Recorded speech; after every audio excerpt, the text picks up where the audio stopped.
Hello students, welcome back to our channel. I hope आप लोगों ने रिजल्ट देख ही लिया होगा। जिनका सिलेक्शन हुआ है उनको बहुत सारी शुभकामनाएं, और जिनका नहीं हुआ है, अगर आपके कट ऑफ मार्क्स से 1-2 नंबर कम है, ठीक है, 2-3-4 नंबर भी कट ऑफ से कम है, तो एक वेटिंग लिस्ट आएगी। और ठीक है, इनकी काउंसलिंग होने के बाद एक और वेटिंग लिस्ट आएगी, तो चांसेस है कि 3-4 नंबर तक आपका नाम आ सकता है। ठीक है, तो जिनका 3-4 नंबर तक कम है तो वो होप बनाए रखें, और जिनका नहीं हुआ, बहुत कम मार्क्स से रह गए, 4-5-10 नंबर ऐसे करके रह गए, तो उनको निराश होने की कोई आवश्यकता नहीं है। आप कट ऑफ लाइन के आसपास है, अपनी तैयारी को जारी रखें।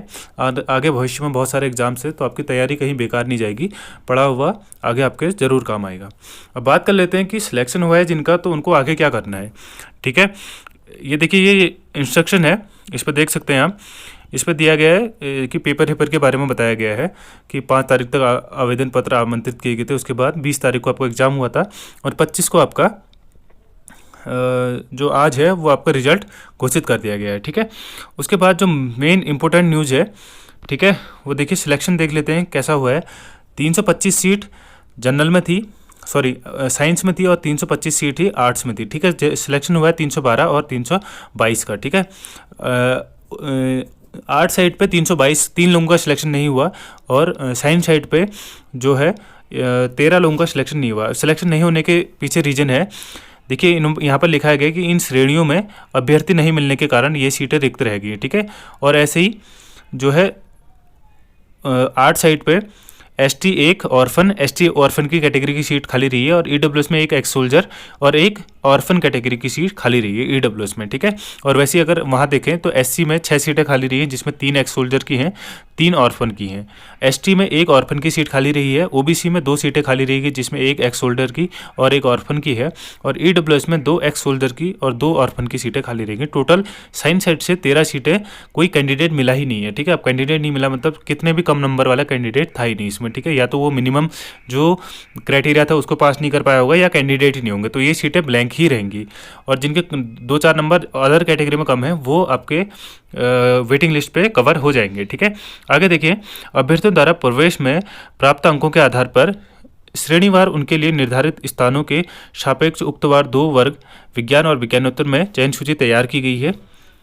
अभ्यर्थियों द्वारा प्रवेश परीक्षा में अंक अवरोही क्रम में योग्यता चयन सूची तैयार की गई। ठीक है, जो आपके नंबर वाइज हैं, सबसे पहले टॉप, उसके बाद नीचे की ओर को जो लिस्ट है वो तैयार करी गई है, और ज्येष्ठ आयु बराबर अंक हैं, तो उसमें जिसकी एज जो है वो ज़्यादा है उसको आगे रखा गया है। ठीक है, आगे देखते हैं,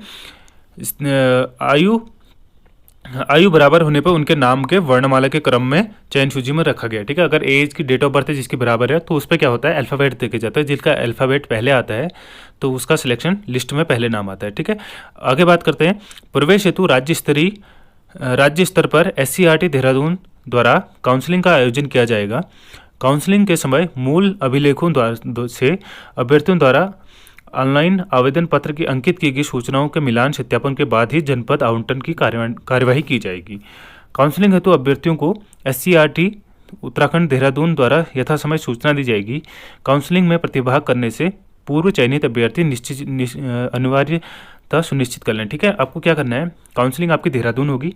ठीक है, और आपको जो मूल आपने अभिलेखों में अप्लाई किया था, ठीक है, आपको ग्रेजुएशन और SC/ST का जो SC/ST OBC का जो सर्टिफिकेट लगाया था, EWS का जो सर्टिफिकेट लगाया था, वो चीज़ आपके पास होने ज़रूरी है।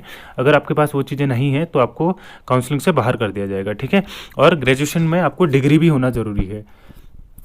ठीक है, उसके बाद जो ये नोटिस आएगा वो SCERT की वेबसाइट पर बहुत जल्दी देखने को मिल जाएगा। ठीक है, वेबसाइट पे कि आपको कब से कितने रोल नंबर से कितने रोल नंबर तक, या रैंक वाइज बुलाएंगे, वो रैंक वाइज कितने से कितने रैंक तक कब बुलाना है, वो आपको SCERT की वेबसाइट पे मिल जाएगा। चैनल से जुड़े रहें, आपको ज़रूर वो अपडेट आपको यहाँ पर भी दे दी जाएगी। ठीक है, अब देखिए, क्राइटेरिया क्या है, 1 जुलाई 2023 को उनकी आयु 19 वर्ष से कम नहीं होनी चाहिए और 30 वर्ष से अधिक नहीं होनी चाहिए, ये क्राइटेरिया है एज का। विज्ञप्ति जारी होने से पहले भारत सरकार द्वारा विधि द्वारा स्थापित किसी विश्वविद्यालय से संबंधित चयन वर्ग के अनुसार विषयों से स्नातक परीक्षा उत्तीर्ण कर ली गई। अब संबंधित चयन वर्ग का मतलब आपने जिस कैटेगरी में अपना वो डाला था, साइंस या आर्ट्स, जिस कैटेगरी से आपका सिलेक्शन हुआ है, तो उस कैटेगरी का ही आपके पास रिजल्ट होना चाहिए। ग्रेजुएशन की डिग्री 27 फरवरी 2023 से पहले आपकी जो मार्कशीट है उस पर जो डेट होती है वो 27 फरवरी 2023 से पहले की होनी चाहिए।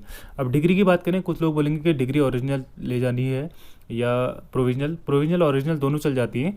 अगर आपने अभी तक कुछ अप्लाई नहीं की है तो आप ऐसा करना कि अपने रिजल्ट का प्रिंट आउट साथ में लेके जाना। अगर आप अप्लाई करने जा रहे हो ऑफलाइन तो यूनिवर्सिटी पे अपने रिजल्ट का प्रिंट आउट लेके जाना और उनसे बोलना कि ये जो है डिग्री इमरजेंसी में बननी है, ठीक है। इमरजेंसी कंडीशन में आपको 3 से 5 दिन में आपको डिग्री मिल जाएगी, ये प्रोसेस रहती है। उसके बाद इसमें द्विवर्षीय डिप्लोमा हेतु सूचना विवरणिका निम्न तरह दी गई है। आगे देखते हैं, अभ्यर्थी द्वारा शासन अधिसूचना इसके तहत 7 फरवरी 2019 ये आपका समूह गौ के नियमावली के बारे में बात कर रहा है, जो आपके काम की नहीं है फिलहाल तो। उसके बाद आरक्षित श्रेणी में चयनित अभ्यर्थियों के पास संबंधित श्रेणी SC ST OBC EWS का सर्टिफिकेट सक्षम अधिकारी द्वारा निर्गत प्रमाण पत्र हो, ठीक है। जो आपका जब का फॉर्म आया है तब का सर्टिफिकेट की मांग रहा है। उसके साथ ही साथ 36 श्रेणी में आरक्षण हेतु DFF का प्रमाण पत्र होना चाहिए आपके पास। ऑर्फन का प्रमाण पत्र सक्षम अधिकारी के द्वारा निर्गत प्रमाण पत्र। PH में दिव्यांग जो होते हैं उस पर 40% या उससे अधिकता का सक्षम अधिकारी द्वारा निर्गत प्रमाण पत्र होना चाहिए।